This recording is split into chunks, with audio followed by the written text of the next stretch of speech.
Welcome to Motivated to Lead podcast, helping you become a better leader. I'm your host, Mark Klein.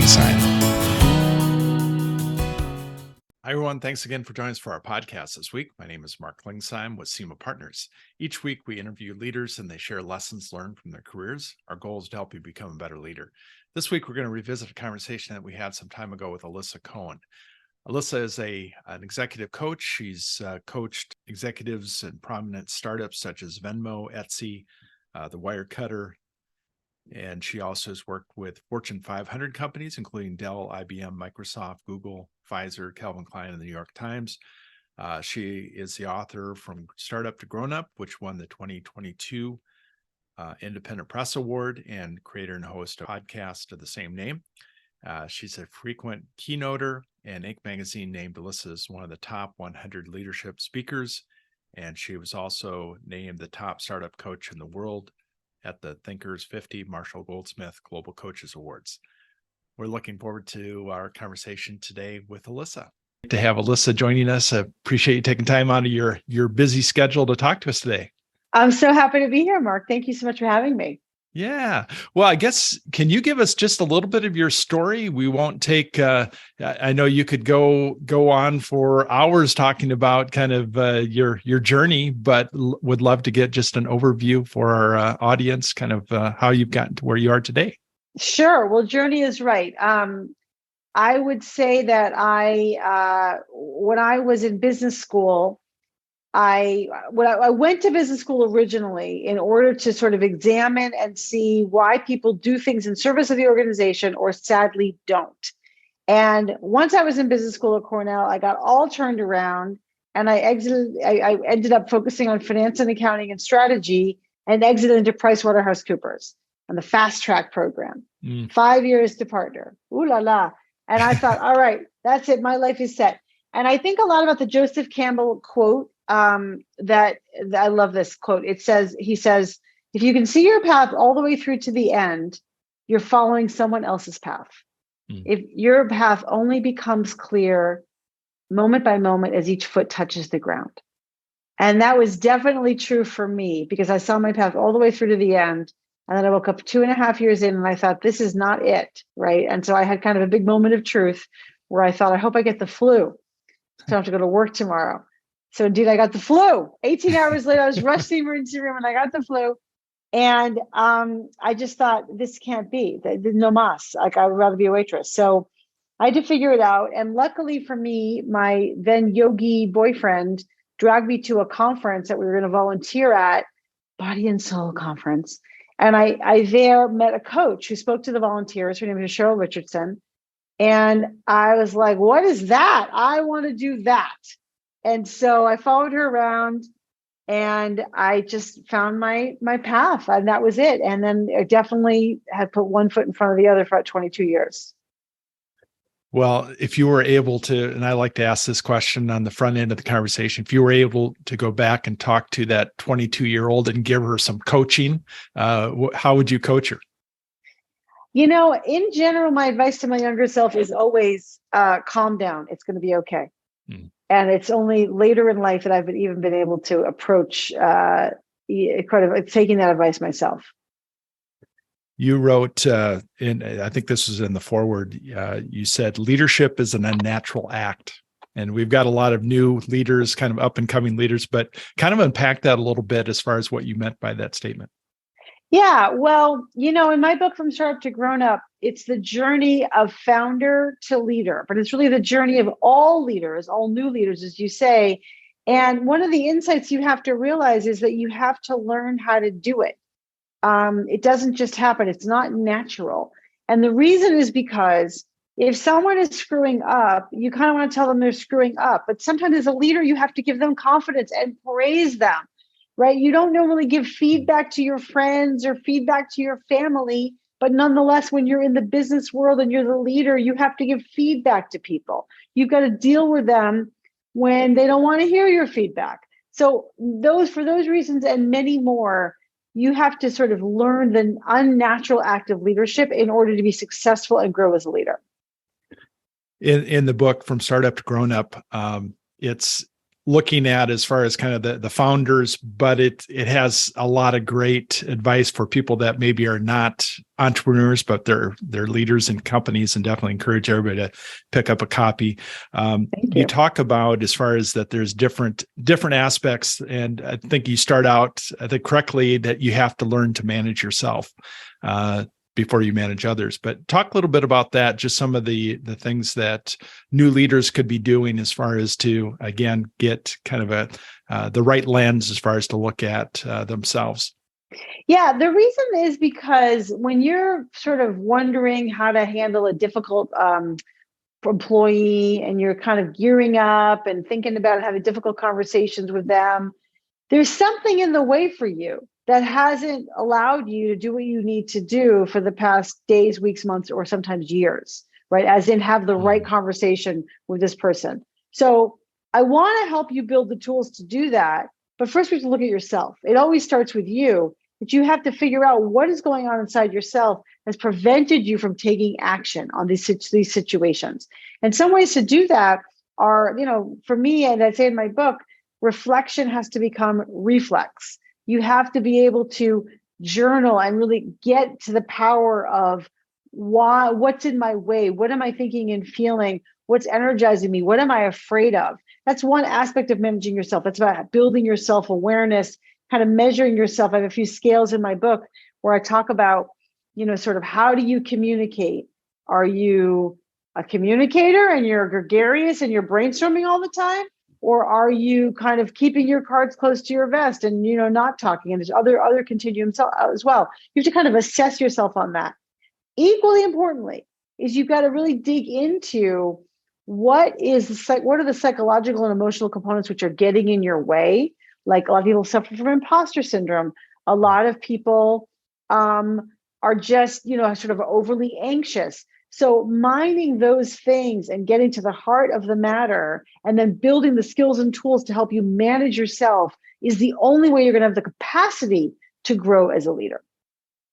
So when you're sitting down with a founder who maybe has moved into that, by default they're the CEO, and they may or may not be the best leader for the company. How do you, what do you say to somebody who's saying, what, I had a great idea, I started a company, and how do you help them figure out, are you the best leader to kind of take it forward?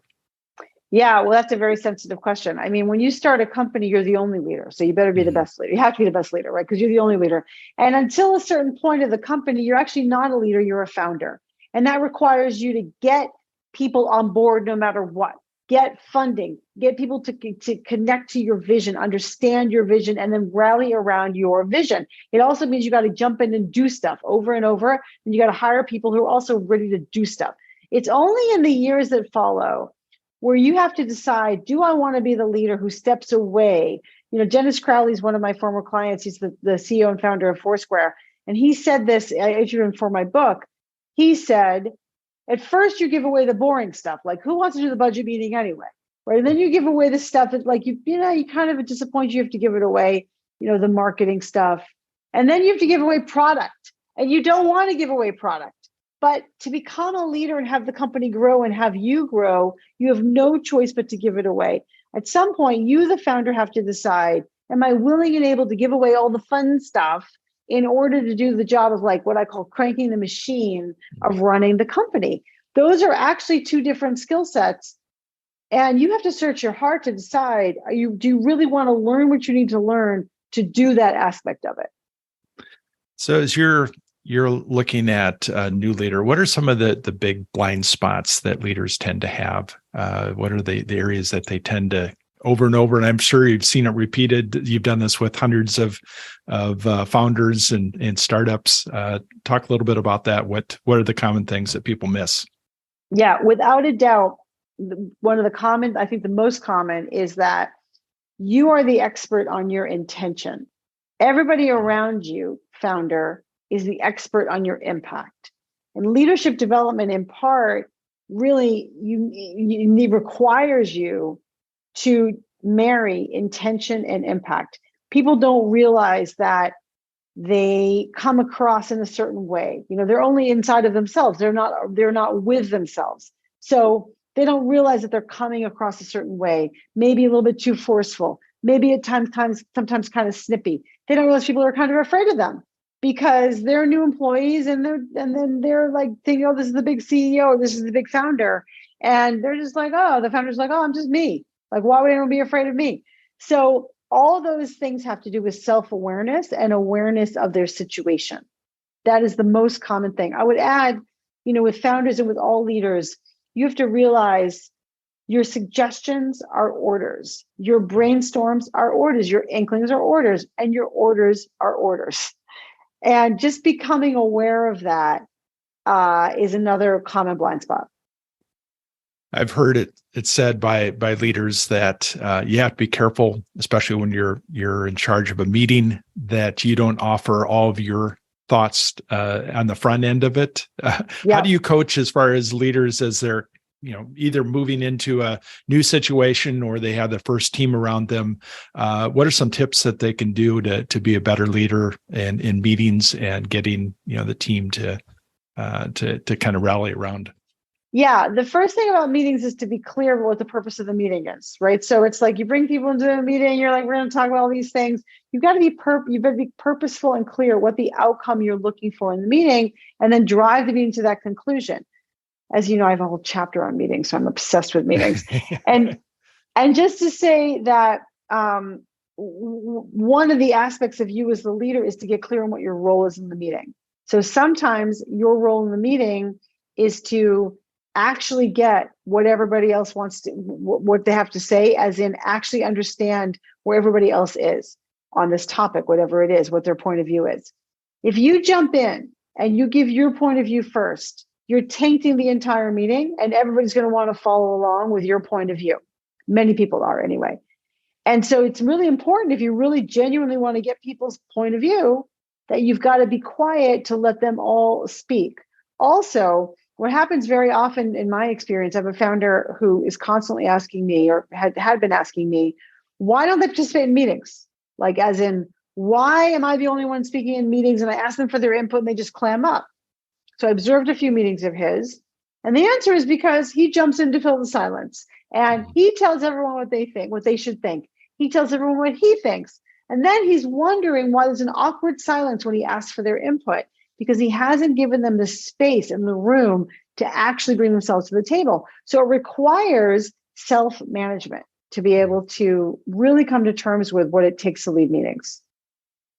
So when you're looking at a leader that is hiring maybe the first executive team, what are some things that you encourage them to do? And again, what are you, as far as you're coaching them, what are you telling them that they should be looking out for as far as hiring that first staff? The first executive, yeah. Well, I've just been discussing this with the founder, so it's very fresh in my top of mind.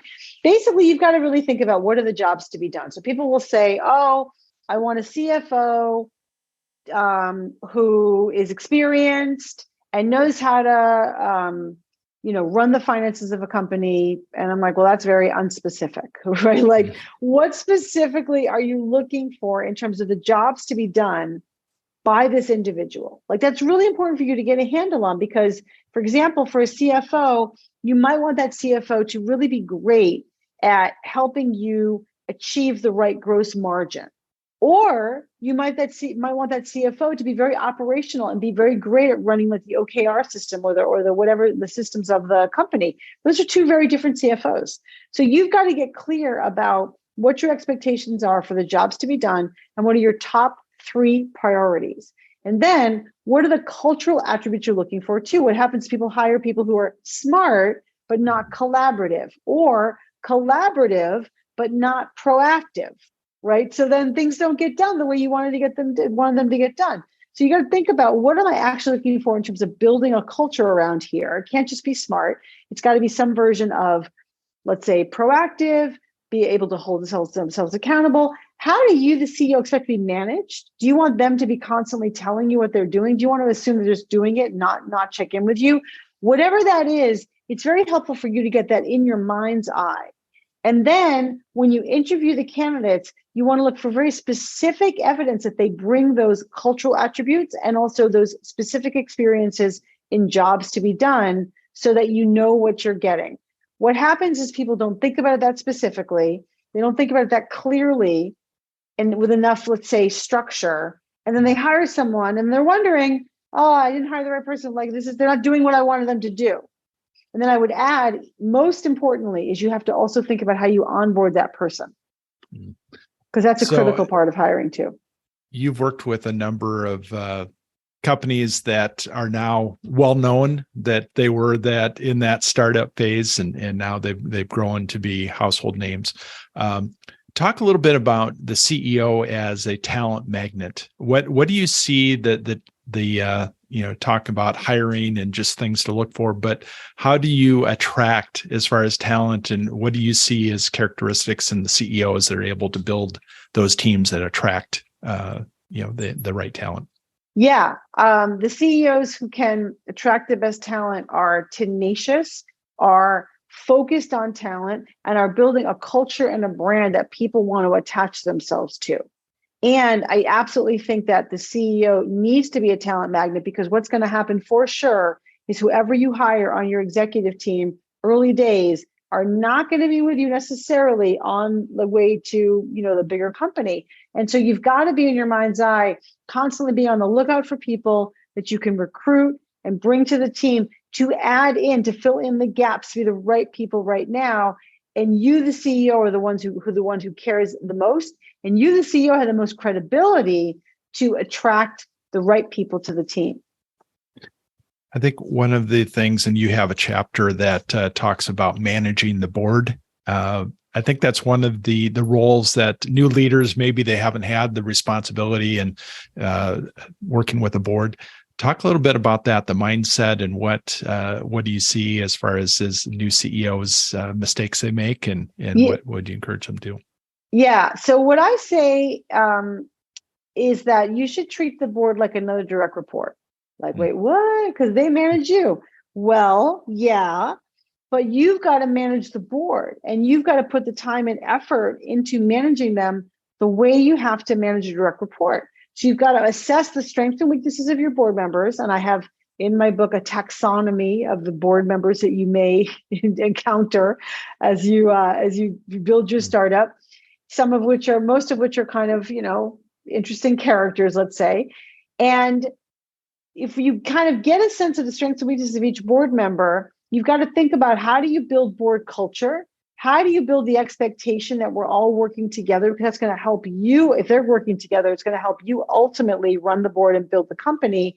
And then also, what are the expectations back and forth with your board about how much information to update them with, when to have board meetings, really understanding their expectations, and you also completing and sharing your expectations. Strong communication is always the right answer, and setting clear expectations so people are not surprised is also very helpful.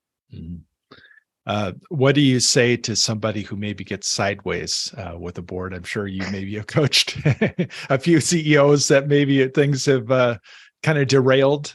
Is that possible to get back on track? And once that happens? Absolutely. I mean, there's a story in my book that I tell about one of the most dramatic experiences where the CEO, basically the board member told him, if you don't replace yourself as CEO, then I'm going to be off the board, right? I'm trying to get you fired, basically. Like, okay, that's really intense. So he had to really swallow hard and both swallow his pride, let's say the CEO, as well as really determine what's going on around here. There's a reason my board member is saying that. So I've got to get over my hurt feelings, over my ego, over my defensiveness, and ask the question, why is he saying that? And what do I really need to do? So he kind of had to eat humble pie and fly out to, the location of this board member and have the conversation without getting all upset and bent out of shape. The board member himself not being a softie, right? So not being himself an enlightened guy, but he had to listen to what he was saying. And ultimately, because he listened, because he heard, because he then started adjusting his behavior, the board member not only agreed to stay on the board, but also actually offered and was effectively mentoring him. That's because he was able to get over the drama of, this guy doesn't like me, this guy's crazy, and turn it into something positive and powerful for his own development. I love to ask executive coaches some of their favorite questions just to help people get back on track and maybe come up with some solutions on their own. What are some of your favorite questions that you like to? When I'm coaching? Coaching, yeah. Yeah, I'm very coachy. In fact, my clients will mimic me. And I have one client in particular, they're so used to me doing this. So when they ask me a question, one of my favorite questions is, what do you think? As in, what should I do? What do you think you should do? That's so coachy, right? And then also they'll then say, I don't know what to do. And then I'll say, well, what if you did know? Right? And that's really just holding space and being a placeholder for calm down and think about it for a minute, right? You know more than you think. Also, I love the question, what would you do if that weren't a problem? As in like, oh, we're struggling with this problem, this problem, this problem. And they get so mired in the problems that they forget that actually there's a bigger picture here. There's a bigger vision and a bigger picture. So I like that kind of question too. And I like the kinds of questions which are just kind of deep, as in like, what is that like for you? What does that feel like? The reason that managers and leaders should use questions like that is like some, employee will come, this is a problem, or they'll be disruptive or defensive. And being defensive, usually if they're defensive, you get defensive, and then you get defensive, they get defensive. But if they're getting all defensive, you could say, gosh, I didn't mean to make you defensive. I'm wondering what's going on with you. And then it just kind of ratchets it all down, because then they may share what's going on with them, and that'd be really powerful. I was listening to your podcast with Tim Ferriss, and encourage everybody to listen to it. I told you it's a long podcast, 2.5 hours, which has got long form, but great information. And stay till the end. You've got some great scripts that I think will be helpful for people. But talk about the importance, and I think you've done this I think you've coached him as far as personally, and he talked about an exercise where you went out and gathered feedback as far as from those that worked with him, and you've done this with a lot of the executives. Talk about that exercise and the importance of getting feedback and honest feedback and stuff that you maybe don't want to hear, and just the importance of that. Yeah, the importance of 360 feedback is to illuminate blind spots, as well as to really see the impact of what you're doing, which is not working, as in the bad stuff you're doing, as well as to really see what gifts you're bringing when you do the good stuff you're doing. And it's all of those things. And so what I do with all my clients is I go out and I get 360 feedback, and I ask people around them, what are his strongest strengths? What does he need to get better at? And what specific behavioral suggestions do you have for him to make him a better leader? And then I debrief that with my client, and 201, they all get defensive and annoyed and upset. I don't blame them. And then we calm down, and then I help them make meaning out of it and create a plan to help them capitalize on their strengths and work around their weaknesses. What are some other things that you think are important for a leader in that first, few years, to whether, personal development or whatever, that would help them to get on the right path as far as in their leadership? Well, I think personal development is the name of the game. I think you have to think about what's going to enrich me. So, what do I need to read in terms of leadership books, or what do I need to read in terms of like getting a handle on myself books? I personally am very Buddhist. I've read a lot of meditation books, that's kind of an oxymoron, right? But I have read meditation books, but I've also listened to and really done my own work, my own inner work on meditation and kind of pursuing some spirituality. You need to have something that you can hold on to. It's also getting clear on your values. What's the most important thing to you? I really believe in a strong, both morning routine as well as just an overall fitness program. Everyone should be on a fitness program. It really helps you with your stress and, it's sort of anxiety, and it's also just healthy for the body. It helps you cognitively. So those are the kinds of things that I think everyone should be doing. But I certainly think if you want to be an effective leader, you need to have something like that in place. So you talk about need to read books. What books do you recommend? Again, put your book on the list for our listeners. But what are some other books that you encourage people to read? I really love Crucial Conversations by the folks who did Vital Smarts. They have a whole bunch of now Crucial Conversations, Crucial Confrontations, The Influencers, Change Anything, and I'm sure I'm missing one. But those are all very practical and helpful tooly books about how to build your influence, about how to have difficult conversations, which is so important for people. I love the Patrick Lencioni series, especially 5 Dysfunctions of a Team, I think is excellent in terms of thinking about a model and a framework for leadership. And I love the Leadership Challenge by Kouzes and Posner, which is a big, thick yellow book, but it really talks about kind of the importance of how you build credibility as a leader. So outside of work, what do you like to do to recharge? You mentioned a couple things, but what are your passions and what do you do? Well, one of my passions is fitness, and I'm obsessed with kettlebells. And so you can follow me on Facebook or Instagram, and you can see my regular videos of me and my exploits with kettlebells. I also, I've created a rap music video about executive coaching. That was my pandemic project. It's called The Work Is in You, because the work is in you. You can find it on YouTube. And I also love Broadway theater. That's great. Well, any parting advice for a new or up and coming leader that you think would be helpful as they're starting their journey? Keep going. Build resilience. Build a morning routine. Find mentors. Find a coach, whether informal or formal, and keep going. One thing I will quote Jeffrey Pfeffer on. He is, a Stanford professor and very big on the topic of power and influence. And he said something which was so simple, which I think is important for all of us. You're going to screw up.